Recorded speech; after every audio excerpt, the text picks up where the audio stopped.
Okay, let me ask you this. What if I told you the biggest shakeup in Alabama high school football isn't about star quarterbacks or flashy plays, but about paperwork? That's right. The real drama this season is coming from a decision that could reshape which schools dominate the state. And if you're into underdog stories, dynasties, or the chaos of rebranded competition, you're gonna love this. Let's break it down. So here's the deal. The AHSAA, the group that runs high school sports in Alabama, just split private and public schools into separate playoffs. Sounds simple, but trust me, it's a huge deal. Now, Montgomery's private schools are divided into two classes, Single A and Double A. The smaller schools? 29 of them crammed into Single A. The bigger ones? Only 16 in Double A. And that imbalance right there? That's where things get juicy. Because when you force schools to compete in categories that aren't purely about skill, you're basically asking for chaos. And chaos is entertaining. Let's zoom in on Montgomery Catholic, the only AA school in the area.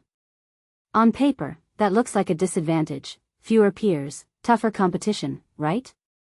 But wait, they're ranked in the preseason poll. Same with Montgomery Academy. So why does this matter? Well, smaller enrollment doesn't always mean weaker teams. Sometimes, it means tighter locker rooms, more playing time for younger kids, and scrappier coaching. But bigger schools? They've got depth, better facilities, and maybe even more pressure to win. So is this split actually fair? Or are we just seeing a different kind of bias?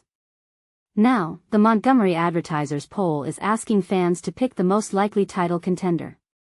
The options include Alabama Christian Academy, Prattville Christian, St. James, and a few others.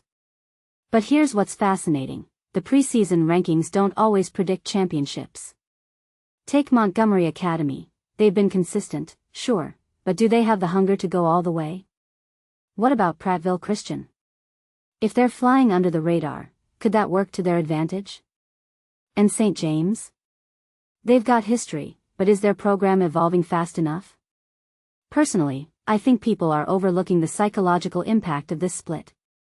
For decades, these schools battled side by side with public teams. Now, suddenly, they're in their own bubble. Does that build confidence or create complacency? And what about the long-term effects? Will this lead to a dynasty where one school dominates year after year? Or will we see a parade of new champions, proving that smaller schools can punch above their weight? I'm betting on the latter, because when you shake up the system, the underdogs always get a little boost. But here's the question I keep coming back to. Is this split really about fairness? Or is it just a way to make private school playoffs more predictable, and less overshadowed by public school powerhouses?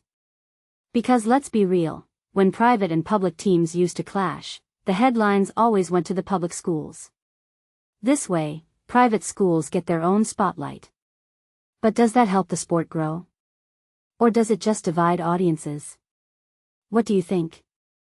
Let me know in the comments, and don't forget to vote in the poll.